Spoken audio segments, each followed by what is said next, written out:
kita dalam apa, Mei? Influencer at Japan. Dan di tahun baru tu, dengan azam yang baru, semangat yang baru, kami orang bawakan set yang baru untuk influencer at Japan kita yang lebih santai pada tahun tu. Seperti yang kita tahu, 4 hari bulan 2 tu merupakan tarikh penting, iaitu Hari Kanser Sedunia yang diraikan setiap tahun. So hari tu kami orang bawakan Cik Hatmi untuk berkongsi pengalamannya sebagai salah seorang pesakit kanser. Kami Farid Izwan as a host, tapi kami hari tu bukan seorang diri. Kami ada kawan, iaitu Cik Meme.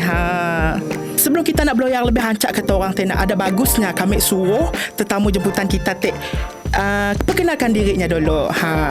Silakan. Terima kasih kerana menjemput saya sebagai tetamu jemputan lah itu. Selalunya kan kami sebagai host, tapi itu satu penghormatan lah kepada saya menjemput saya sebagai salah seorang pesakit kanser. Saya Hatmi. Kalau anda pernah kenali saya selalu jadi host kan, macam diorang juga. Tapi hari tu special sikit.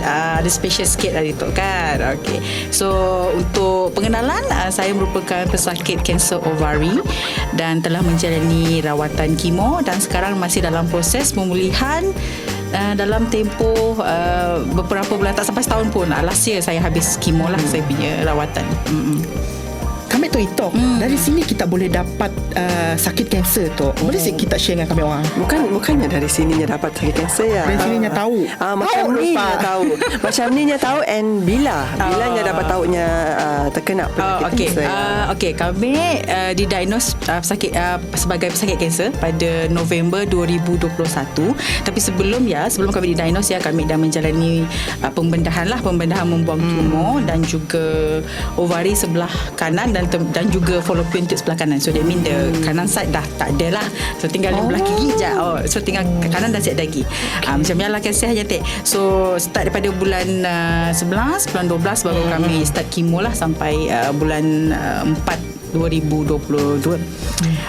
Nak katakan nak dapat tahu dari sini sebenarnya sih jual ada simptom yang ketara. Cuma few months sebelum kami operation kami dapat rasa badan kami naik mendadak.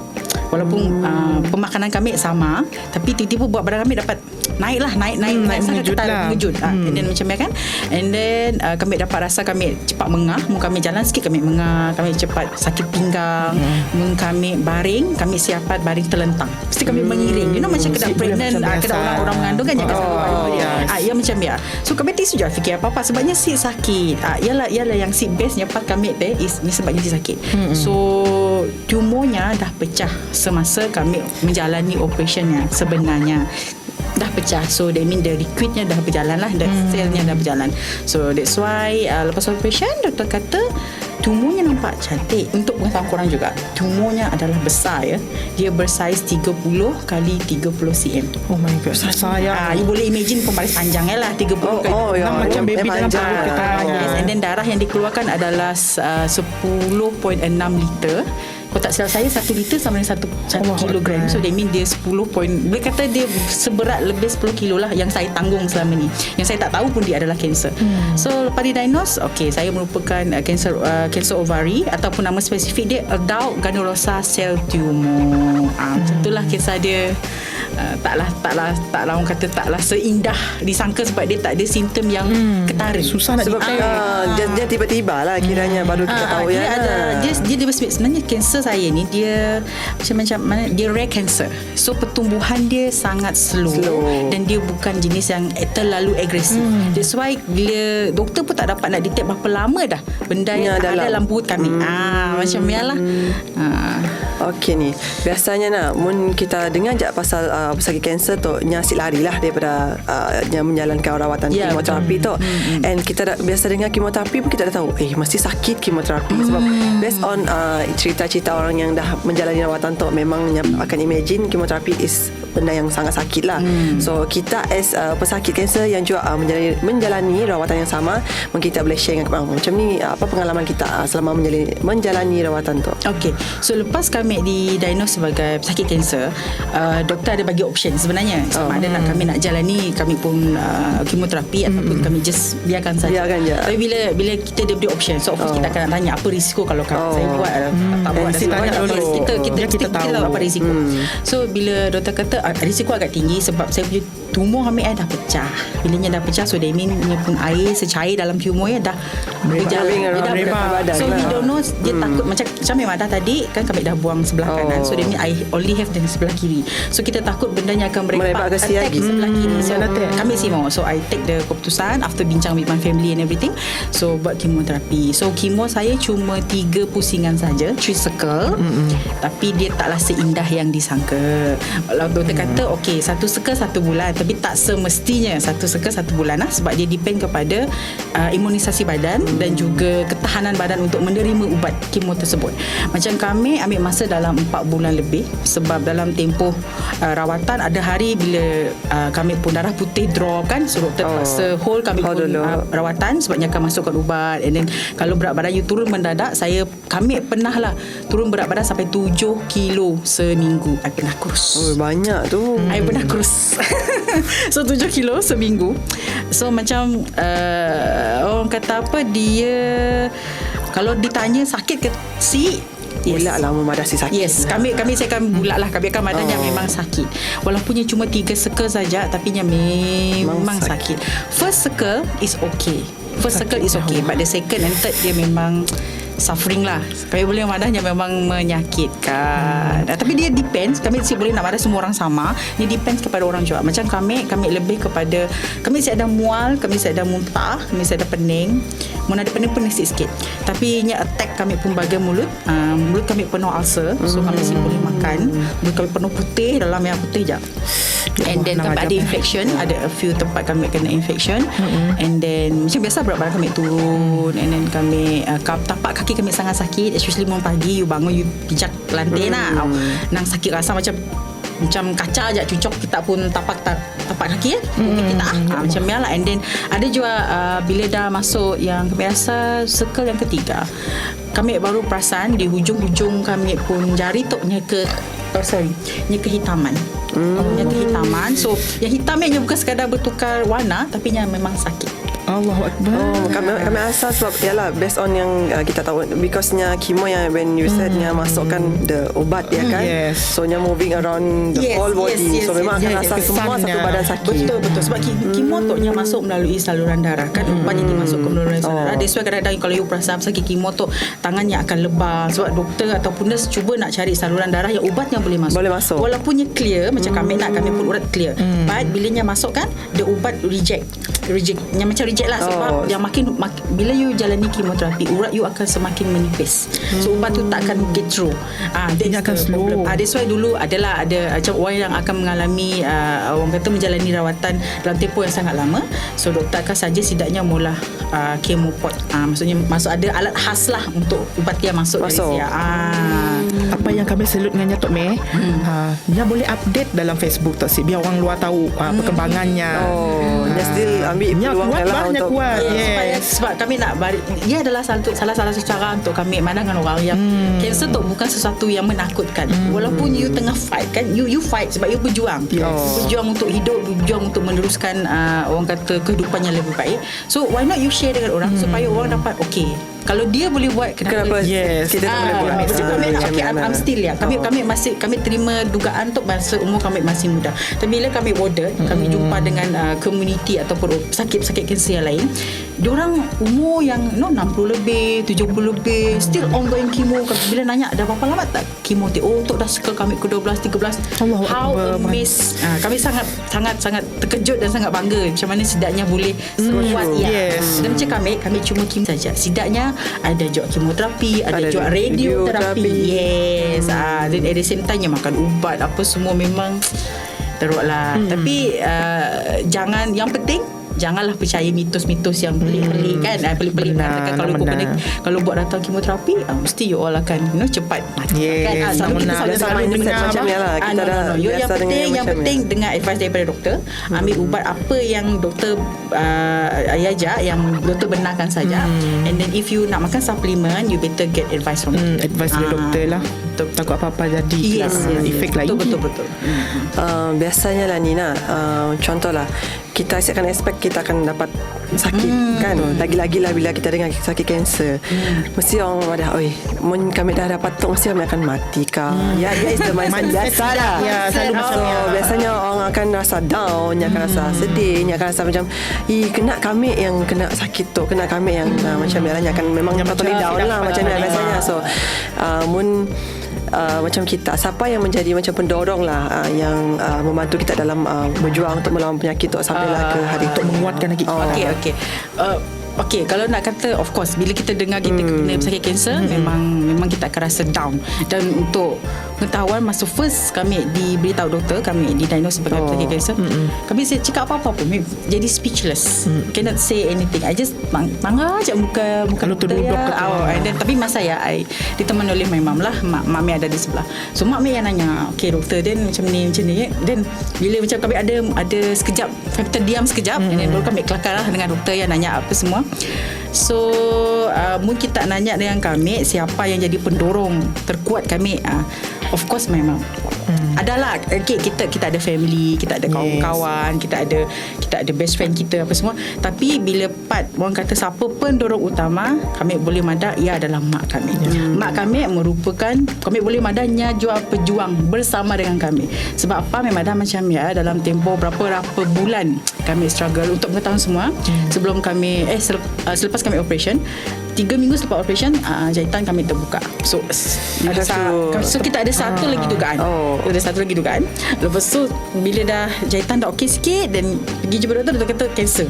Satu lagi bertimpa-timpa. Benda tu bertimpa-timpa. Within few months bertimpa-timpa. So my mom stay with me. Dia tak pernah nangis selama berapa bulan tu. Dia tak pernah nangis. Dia tak pernah, orang kata apa, tak pernah dia relax je. So ada hari kami macam my mom tu macam tak ada perasaan ke tengok anak dia sakit. I'm the only one. Yes. So kenapa dia tak nangis ke tengok anak dia sakit kan? Ada hari kita terfikir macam ya. Tapi bila kita fikir-fikir balik, okey, mungkin mak kami simuk kami nangis. Bila kami nangis, Nya pun nangis juga. Dia akan jadi dua-dua down. Dua-dua down lah. So tak ada orang yang nak beri support for each other. Yes, betul. So banyak je scene yang orang kata yang menyentuh hati kami. Tapi kami boleh madah lah, my mom is yang pendorong yang paling kuat. Yang siapa dilawan itu orang betul. Memangnya Nya akan kuat lah demi anaknya.